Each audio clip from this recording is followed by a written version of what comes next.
저는 정영석입니다. 북한 인민무력성 총정치부에서 국장으로 복무하고 있었고, 김정은 동지의 측근으로 여겨지던 사람이었어요. 하지만 그날 밤 제 인생을 완전히 뒤바꾼 사건이 일어났습니다.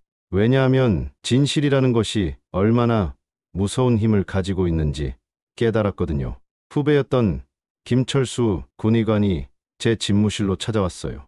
그런데 평소와 달리 얼굴이 창백했고 손에는 작은 USB를 들고 있었습니다. 그리고 계속 문 쪽을 힐끔거리며 누군가 엿듣고 있는 건 아닌지 살피고 있었어요. 중장 동지, 이것을 꼭 보셔야 합니다. 뭔데 그렇게 심각한 표정을 하고 있나? 김철수는 주변을 다시 한번 살핀 뒤 USB에서 영상 파일을 꺼냈어요. 그리고 목소리를 낮춰 조용히 말했습니다. 정치범, 수용소의 실상입니다. 제가 의지원차 방문했을 때 직접 촬영한 것입니다. 영상을 보는 순간 제 온몸이 얼어붙었어요.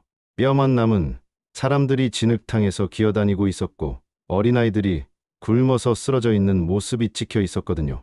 그래서 저는 영상을 보다가 손이 떨리기 시작했습니다. 25년 동안 군인으로 살아왔지만 이런 참혹한 광경은 처음이었어요. 이게 과연 인간 세상인가? 제가 중얼거리자 김철수가 더욱 낮은 목소리로 말했어요. 중장님, 우리가 지키고 있다는 이 체제가 정말 옳은 것입니까? 저는 의사로서 이런 일에 동참할 수 없습니다. 그 질문에 저는 대답할 수 없었어요. 45년을 살아오면서 믿어왔던 모든 것이 흔들리기 시작했거든요. 왜냐하면 제가 충성했던 체제가 이런 끔찍한 일들을 저지르고 있었기 때문입니다. 철수야, 이런 이야기는 위험해. 조심해야 해. 중장님, 저는 이 체제를 바꾸고 싶습니다. 더는 참을 수 없어요. 김철수의 눈에서 눈물이 흘러내렸어요. 그리고 문을 향해 고개를 돌리며 마지막으로 말했습니다. 중장님도 언젠가는 선택하셔야 할 겁니다. 그렇게 김철수가 나간 뒤 저는 혼자 남아 영상들을 다시 봤어요. 그리고 며칠 뒤 김철수는 흔적도 없이 사라졌습니다. 집에 돌아온 저는 딸 리안이 독일어 숙제를 하는 모습을 바라봤어요. 13살인 리안은 장래 희망이 의사라고 했습니다. 그런데 이 아이가 이런 끔찍한 체제 속에서 자라야 한다니. 아빠, 오늘 학교에서 배운 건데요. 우리나라가 세상에서 가장 좋은 나라래요. 리안이 밝은 목소리로 이야기했어요. 하지만 저는 리안의 맑은 눈을 보며 가슴이 아팠습니다. 왜냐하면 이 아이가 거짓말 속에서 자라고 있다는 걸 깨달았거든요. 그날 밤 아내 마르타와 조용히 대화를 나눴어요. 여보, 우리가 정말 제대로 살고 있는 걸까? 마르타는 제 얼굴을 보더니 무언가 심상치 않다는 걸 눈치챘어요. 독일 유학 경험이 있던 마르타는 영리한 사람이었거든요. 당신 무슨 일 있었어요? 저는 김철수가 보여준 영상들을 떠올렸습니다. 그리고 결심했어요. 가족을 위해, 그리고 인간으로 살기 위해 이곳을 떠나야겠다고. 하지만 아직은 말할 수 없었습니다. 일주일 뒤 끔찍한 소식이 전해졌습니다. 김철수가 체포되어 공개 처형당했다는 것이었어요. 그날 아침 전체 주민들이 광장에 모여 처형 장면을 지켜봐야 했습니다. 저 역시 중장이라는 지위 때문에 맨 앞자리에 서야 했어요. 반역자 김철수는 체제를 모독하고 기밀을 유출한 죄로. 확성기에서 나오는 목소리가 귀를 찢었습니다. 그리고 김철수가 끌려 나왔을 때 제 가슴이 터질 것 같았어요. 왜냐하면 며칠 전까지 제 후배였던 젊은 의사가 저렇게 비참한 모습으로 죽어가고 있었거든요. 김철수는 마지막 순간에 저를 바라봤어요. 그 눈빛에서 저는 무언의 메시지를 읽을 수 있었습니다. 중장님, 진실을 포기하지 마세요. 총소리가 울린 뒤 저는 집으로 돌아와 화장실에서 한참을 울었습니다. 그리고 깨달았어요. 이제 감시망이 저에게로 좁혀들고 있다는 것을. 다음 날부터 변화가 시작되었습니다. 딸 리안이 학교에서 돌아와 울고 있었어요.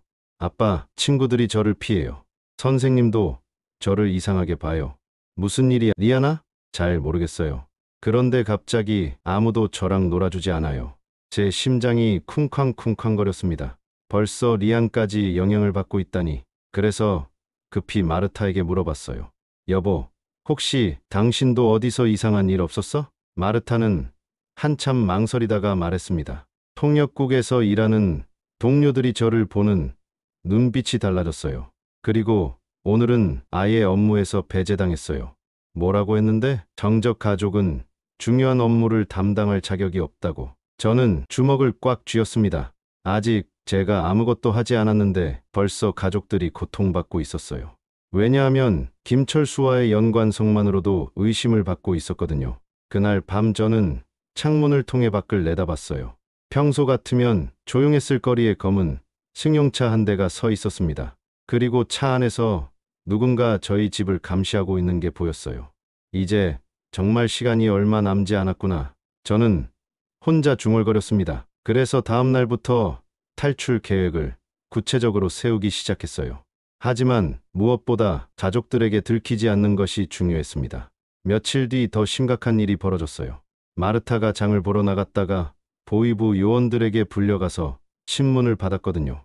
여보, 무슨 일이야? 얼굴이 하얗게 질렸잖아. 김철수와 당신의 관계에 대해 물어봤어요. 그리고 최근에 이상한 행동은 없었는지 마르타의 목소리가 떨리고 있었어요. 저는 마르타를 끌어안으며 말했습니다. 걱정하지 마. 내가 어떻게든 해결할게. 하지만 마음속으로는 급박함을 느끼고 있었어요. 지금 아니면 영영 기회가 없을 것 같았거든요. 그래서 그날 밤 결심했습니다.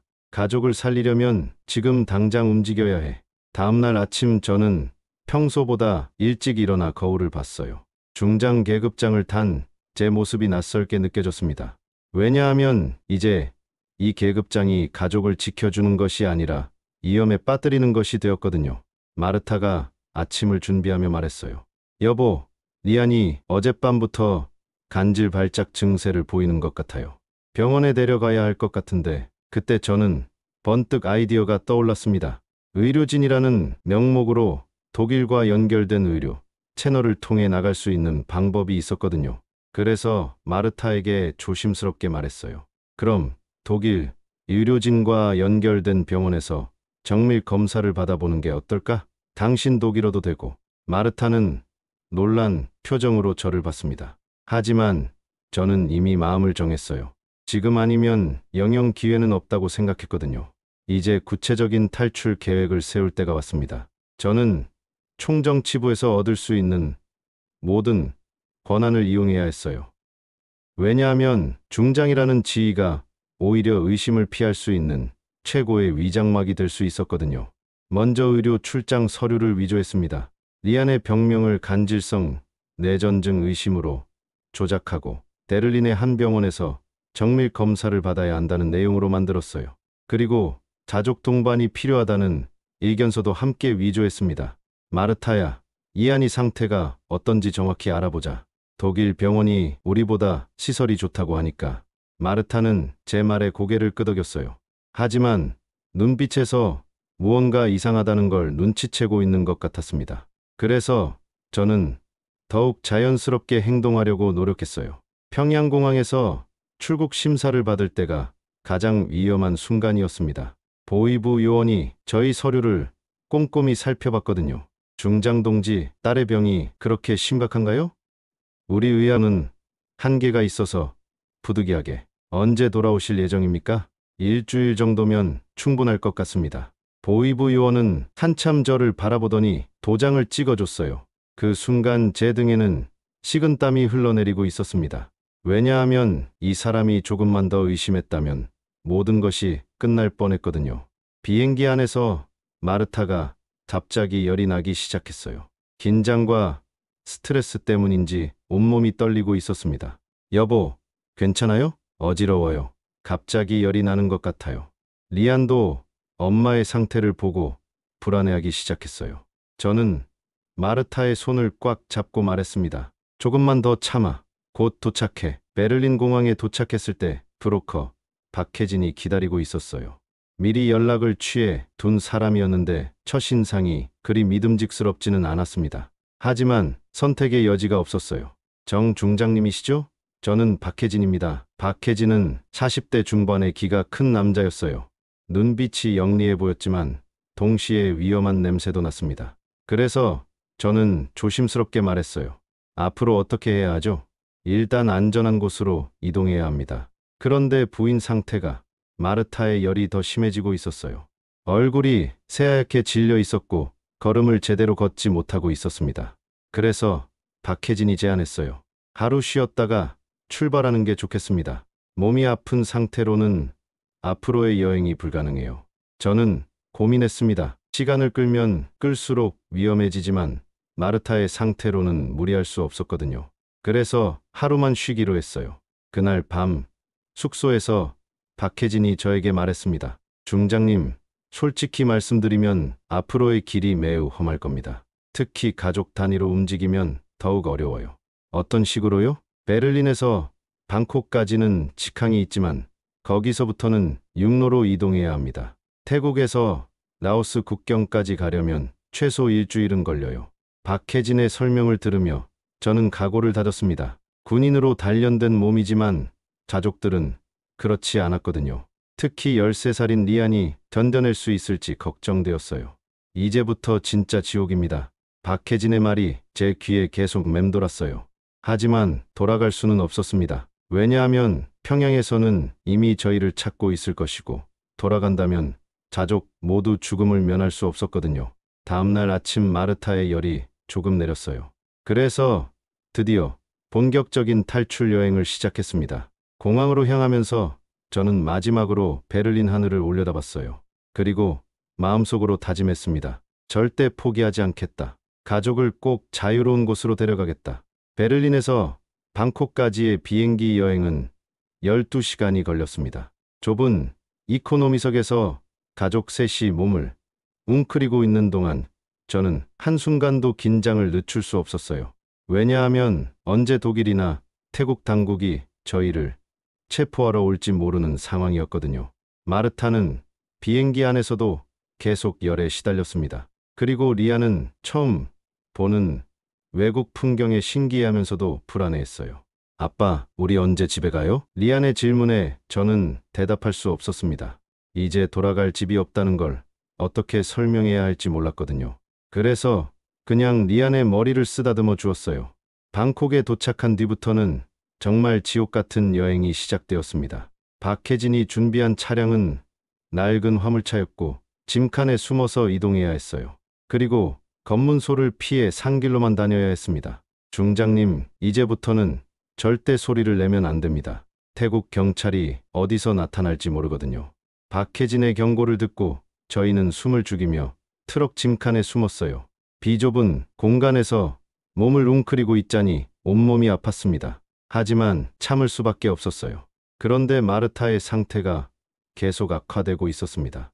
열이 40도 가까이 오르면서 의식이 흐릿해지기 시작한 거예요. 저는 총정치부에서 배운 응급처치 지식을 떠올리며 마르타의 체온을 내리려고 노력했습니다. 의사로서 목숨은 살릴 수 있어도 자유는 치유할 수 없다. 그때 제가 마음속으로 중얼거린 말이었어요. 아내를 살려야 하는데 이런 상황에서는 제대로 된 치료도 할 수 없었거든요. 트럭이 산길을 달리는 동안 갑자기 멈춰섰어요. 박혜진이 급히 짐칸으로 와서 속삭였습니다. 검문소예요. 절대 움직이지 마세요. 제 심장이 터질 것 같았어요. 태국 경찰들의 목소리가 들렸고 트럭을 수색하는 소리가 났습니다. 그래서 저는 마르타와 리안을 꽉 안고 숨을 참았어요. 다행히 검문을 무사히 통과했지만 이후 여행은 더욱 험난해졌습니다. 트럭으로 갈 수 있는 길이 끝나자 이제는 걸어서 이동해야 했거든요. 이제부터는 도보입니다. 라오스 국경까지 4일 정도 걸어야 해요. 박혜진의 말을 듣고 저는 걱정이 되었어요. 마르타의 상태도 좋지 않았고 이안도 이미 지쳐 있었거든요. 하지만 다른 방법이 없었습니다. 밀림 속을 걷기 시작한 첫날 밤 무서운 일이 벌어졌어요. 어둠 속에서 호랑이 울음소리가 들려왔거든요. 으르렁. 저는 즉시 가족들을 제 뒤로 숨겼습니다. 군복무 시절 배운 야생 생존법을 떠올리며 불을 피워 호랑이를 쫓아냈어요. 그래서 그날 밤은 한숨도 자지 못하고 가족들을 지켰습니다. 이틀째 되는 날 리안이 탈수 증세를 보이기 시작했어요. 입술이 바짝 말라 있었고 걸음을 제대로 걷지 못했습니다. 아빠 목말라요. 물 주세요. 하지만 가져온 물이 거의 떨어져 가고 있었어요. 그래서 저는 근처에서 샘을 찾아 헤맸습니다. 다행히 작은 샘을 발견해서 물을 끓여 마실 수 있었어요. 가장 위험한 순간은 4일째 밤에 찾아왔습니다. 마르타가 넘는 고열로 의식을 잃었거든요. 여보, 여보, 아무리 불러도 마르타가 깨어나지 않았어요. 저는 패닉 상태가 되었습니다. 이 깊은 밀림에서 아내를 잃을 수는 없었거든요. 그때 군 복무 시절 배운 응급 처치법이 떠올랐어요. 근처에서 해열 효과가 있는 야생 약초를 찾아서 마르타에게 먹였습니다. 그리고 밤새 젖은 수건으로 열을 식혀 주었어요. 엄마 일어나세요. 리안도 울면서 엄마를 흔들어 깨웠어요. 저는 리안을 안고 말했습니다. 괜찮다, 리안아. 엄마는 꼭 괜찮아질 거야. 새벽이 되어서야 마르타의 열이 조금 내렸어요. 그리고 의식을 되찾았습니다. 여보, 여기가 어디예요? 괜찮아. 이제 조금만 더 가면 돼. 9일 만에 라오스 국경 지역에 도착했을 때 저희는 모두 해골처럼 말라 있었어요. 하지만 살아 있었습니다. 우리 살아 있어. 제가 중얼거리자 이안이 제게 달려와 안겼어요. 아빠, 정말 무서웠어요. 저는 리안을 꽉 안으면서 생각했습니다. 가장 어려운 고비는 넘겼지만 아직 진짜 자유까지는 멀었다고. 하지만 포기할 수는 없었어요. 왜냐하면 가족을 지켜야 했거든요. 라오스 국경에 도착한 저희에게 마지막이자 가장 위험한 관문이 기다리고 있었습니다. 메콩강을 건너 태국으로 넘어가는 일이었어요. 박혜진은 저희를 강가의 작은 오두막으로 안내했습니다. 여기서 하루 쉬고 내일 밤에 강을 건널 겁니다. 낮에는 절대 움직이면 안 돼요. 오두막은 너무 작아서 가족 셋이 제대로 누울 수도 없었어요. 하지만 며칠 동안 밀림에서 고생한 뒤라 그나마 지붕이 있는 것만으로도 감사했습니다. 그리고 마르타의 열도 많이 내려서 조금씩 회복되고 있었어요. 여보, 정말 강을 건널 수 있을까요? 마르타가 불안한 목소리로 물었습니다. 저도 솔직히 확신이 서지 않았어요. 왜냐하면 메콩강은 폭이 넓고 물살이 거세다고 들었거든요. 걱정하지 마. 내가 어떻게든 해결할게. 하지만 마음속으로는 긴장하고 있었습니다. 특히 리안이 헤엄을 제대로 치지 못한다는 게 가장 큰 걱정이었어요. 다음날 밤 드디어 강을 건널 시간이 왔습니다. 박혜진이 준비한 것은 작은 고무보트 하나였어요. 겨우 4명이 탈 수 있을 정도의 크기였습니다. 조심해서 타세요. 물에 빠지면 끝이에요. 박혜진의 경고를 들으며 저는 먼저 보트에 올라탔어요. 그 다음 리안을 안고 태웠고 마지막에 마르타가 올라탔습니다. 보트가 물 위에 떠 있을 때 느낌은 정말 아슬아슬했어요. 강 한복판까지 왔을 때였습니다. 갑자기 저 멀리서 총소리가 들려왔어요. 땅. 라오스 국경 수비대예요. 빨리 노를 저어야 해요. 박혜진이 다급하게 소리쳤습니다. 저는 있는 힘을 다해 노를 저었어요. 그런데 보트가 너무 무거워서 속도가 나지 않았습니다. 그래서 점점 총소리가 가까워지고 있었어요. 아빠, 무서워요. 리안이 제 품에서 떨고 있었습니다. 마르타도 얼굴이 새하얗게 질려 있었어요. 저는 이를 악물고 더 세게 노를 저었습니다. 그때 갑자기 보트 뒤쪽에서 물이 새기 시작했어요. 아마 바위에 긁혀서 구멍이 난 것 같았습니다. 물이 새고 있어요. 마르타가 비명을 질렀습니다. 보트가 점점 가라앉고 있었어요. 그래서 저는 급히 결정을 내렸습니다. 모두 내 등에 매달려 헤엄쳐서 건너가자. 저는 리안을 등에 업고 마르타의 손을 잡았어요. 박혜진도 옆에서 함께 헤엄쳤습니다. 물은 차갑고 물살이 거셌지만 포기할 수 없었어요. 군복무 시절 배운 수영 실력이 이때 도움이 되었습니다. 하지만 가족들을 데리고 헤엄치는 것은 정말 힘들었어요. 특히 리안이 무거워서 계속 물속으로 가라앉을 뻔했습니다. 조금만 더 참아, 리안아. 거의 10분을 헤엄쳐서 겨우 태국 쪽 강변에 도착했어요. 저희는 모두 진흙투성이가 되어 강변에 쓰러졌습니다. 그리고 한참 동안 숨을 헐떡였어요. 마르타가 제게 안기며 눈물을 흘렸어요. 이대로 죽어도 후회 없어요. 당신과 함께라면 저도 눈물이 났어요. 왜냐하면 드디어 북한의 소나기에서 벗어났다는 실감이 들었거든요. 새벽 무렵 태국 이민국 사무소 앞에 도착했을 때 저는 떨리는 목소리로 독일어를 외쳤습니다. Here, we're signed. Flüchtlinge aus Nordkorea. 도와주세요. 우리는 북한에서 온 난민입니다. 이민국 직원들이 놀란 표정으로 저희를 바라봤어요. 그리고 곧 경찰이 왔고 독일 대사관과 한국 대사관에 연락을 취해 주었습니다. 며칠 뒤 한국 대사관에서 박선우 요원이 저희를 만나러 왔어요. 국정원 소속이라고 자신을 소개했습니다. 정영석 중장님, 정말 고생하셨습니다. 이제 한국으로 모셔다 드리겠습니다. 그때 리안이 저에게 달려와 안기며 말했어요. 아빠, 우리 진짜 해냈어요. 진짜 자유로워진 거예요? 저는 리안을 꽉 안으며 대답했습니다. 그래, 우리 해냈어. 이제 정말 자유야. 하지만 마음 한편으로는 아직 믿기지 않았어요. 이 모든 게 꿈은 아닐까 하는 생각이 들었거든요. 그래서 손으로 리안의 얼굴을 만져보며 현실임을 확인했습니다. 박선우 요원이 저희에게 말했어요. 내일 한국행 비행기를 타실 수 있습니다. 진짜 자유가 기다리고 있어요. 그날 밤 저는 오랜만에 편안하게 잠들 수 있었습니다. 더는 도망 다닐 필요가 없다는 안도감이 온몸을 감쌌어요. 인천공항에 발을 디딘 순간 저는 정말로 자유로운 땅에 와 있다는 것을 실감했습니다. 공항 로비의 화려한 조명과 자유롭게 돌아다니는 사람들을 보며 눈물이 났어요. 왜냐하면 이런 모습이 제게는 꿈 같은 현실이었거든요. 리안이 공항 자판기를 보고 깜짝 놀라며 말했어요. 아빠, 저 기계에서 음료수가 나와요. 그래 리안아, 여기서는 돈만 넣으면 뭐든지 살 수 있어. 리안의 눈이 동그랗게 커졌습니다. 북한에서는 상상할 수 없었던 풍경이었거든요. 그래서 저는 리안에게 콜라 한 캔을 사주었어요. 우와, 정말 달아요.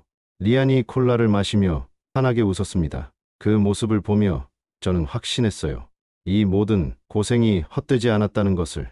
국정원에서 준비해준 임시 아파트에 도착했을 때 마르타가 부엌을 보고 놀랐어요.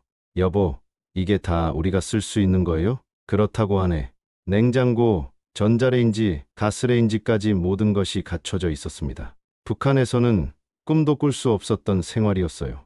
그래서 가족 모두 신기하며 이것저것 만져보았습니다. 며칠 뒤부터 하나원에서의 교육이 시작되었어요. 한국 사회에 적응하기 위한 프로그램이었습니다. 처음에는 모든 것이 낯설고 어려웠어요.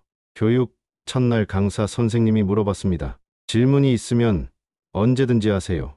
그때 리안이 조심스럽게 손을 들었어요. 선생님에게 질문해도 정말 괜찮나요? 벌 받지 않아요? 강사 선생님이 부드럽게 웃으며 대답했습니다. 물론이에요. 여기서는 자유롭게 질문할 수 있어요. 리안의 그 한마디에 저는 가슴이 뭉클했어요. 아이가 얼마나 억압된 환경에서 살았는지 새삼 깨달았거든요. 그래서 더욱 한국에 온 것이 잘한 일이라는 생각이 들었습니다. 마르타는 한국어 교육과 함께 호텔 서비스업 교육을 받기 시작했어요. 독일어 실력과 국제적 감각을 살릴 수 있는 분야였거든요. 여보, 한국어도 배우고 호텔 업무도 배우니까 재미있어요. 나중에 외국 손님들을 도와줄 수 있을 것 같아요. 마르타의 밝은 표정을 보며 저도 기뻤어요. 아내가 새로운 환경에서도 희망을 잃지 않고 있어서 다행이었습니다. 저는 자유민주주의에 대한 공부에 푹 빠져 있었어요. 북한에서는 들어볼 수도 없었던 개념들이었거든요. 국민이 정보를 선택할 수 있다고요? 그것이 바로 민주주의입니다. 강사의 설명을 들으며 저는 충격을 받았어요. 그리고 자유라는 것의 진정한 의미를 깨달았습니다. 왜냐하면 북한에서는 상상조차 할 수 없었던 일이었거든요. 어느 날 거리에서 선거 유세를 보게 되었어요. 여러 후보자들이 자유롭게 자신의 정책을 말하고 시민들이 박수치거나 야유하는 모습이 신기했습니다. 이게 민주주의입니까? 지나가던 시민에게 물어봤더니 웃으며 대답해 주었어요. 네, 맞아요. 우리는 누구든 자유롭게 의견을 말할 수 있어요. 그날 밤 저는 가족들과 함께 앉아 이야기를 나눴어요. 우리가 정말 자유로운 곳에 왔구나. 아빠, 여기서는 무서워하지 않고 살 수 있어요? 리안의 질문에 저는 확신에 찬 목소리로 대답했습니다. 그래, 이제 누구도 우리를 억압하지 않아. 우리는 자유롭게 살 수 있어. 하나원 교육을 마치고 정식으로 한국 사회에 나갈 준비를 할 때 담당 상담사가 말했어요. 이제 진짜 시작이에요. 어려움도 있겠지만 포기하지 마세요. 저는 고개를 끄덕였습니다. 그리고 마음속으로 다짐했어요. 이 자유로운 땅에서 가족과 함께 새로운 삶을 시작하겠다고. 첫 월급을 받던 날 저는 가족들과 함께 근처 식당에서 식사했어요. 북한에서는 꿈도 꿀 수 없었던 풍성한 식사였습니다. 아빠, 정말 행복해요. 리안이 밥을 먹으며 웃었어요. 그 순간 저는 깨달았습니다. 자유란 거창한 것이 아니라 가족이 함께 웃으며 밥을 먹을 수 있는 것이라는 걸. 그래서 이 모든 고생이 정말 값어치 있었다는 생각이 들었어요. 마르타가 제 손을 잡으며 말했습니다. 여보, 우리 정말 잘한 것 같아요. 저도 마르타의 손을 꽉 잡으며 대답했어요. 그래, 우리는 제대로 된 선택을 한 거야. 한국에 온 지 1년이 지나면서 저희 가족은 각자의 자리를 찾아가고 있었습니다. 리아는 중학교에서 전교 1등을 하며 의대 진학을 꿈꾸고 있었고, 마르타는 외국계 호텔에서 고객 응대 담당으로 취업했어요. 저 역시 탈북민 지원 NGO에서 자원봉사를 하며 보람을 느끼고 있었습니다. 리안이 중학교 시험에서 1등을 한 날이었어요. 얼굴에 환한 미소를 띠고 있었습니다. 아빠, 오늘 정말 신기한 일이 있었어요. 무슨 일인데? 선생님이 질문이 있으면 언제든지 하라고 하셨어요. 그래서 정말 질문했는데 칭찬해 주셨어요. 리안의 말을 들으며 저는 뿌듯했어요. 북한에서는 질문하는 것조차 두려워했던 아이가 이제는 자유롭게 자신의 생각을 표현하고 있었거든요. 그래서 한국에 온 결정이 정말 옳았다는 확신이 들었습니다. 리안아, 앞으로도 궁금한 게 있으면 마음껏 질문해. 그게 공부하는 거야. 마르타는 호텔에서 일하며 점점 밝아지고 있었어요. 처음에는 한국어가 서툴러서 고생했지만 이제는 동료들과 웃으며 일하고 있었습니다. 여보, 오늘 독일 손님이 제가 독일어를 잘한다고 칭찬하셨어요. 정말 기뻤어요. 마르타의 밝은 표정을 보며 저도 기뻤어요. 아내가 자신의 일에서 보람을 찾고 있다는 게 대견했습니다. 그리고 한국 사람들이 저희를 따뜻하게 받아들여 주고 있다는 것도 감사했어요. 저는 탈북민 지원 NGO에서 새로운 탈북민들을 도와주는 일을 하고 있었습니다. 제가 겪었던 경험을 바탕으로 그들에게 조언을 해주는 거였어요. 어느 날 20살 청년이 상담을 받으러 왔어요. 눈빛이 불안해 보였고 한국 생활에 적응하지 못해 고민이 많다고 했습니다. 형님, 저는 정말 이곳에서 살 수 있을까요? 모든 게 너무 어려워요. 나도 처음에는 그랬어. 하지만 포기하지 않으면 반드시 적응할 수 있어. 정말요? 우리가 여기까지 온 게 얼마나 대단한 일인지 알아? 이제 자유롭게 꿈을 펼칠 수 있잖아. 그 청년의 눈에서 희망의 빛이 보였어요. 제가 누군가에게 도움을 줄 수 있다는 것이 정말 보람됐습니다. 그래서 이 일을 계속하고 싶다는 생각이 들었어요. 한국은 살기 힘들지만 숨 쉴 수 있다. 제가 그 청년에게 했던 말이었어요.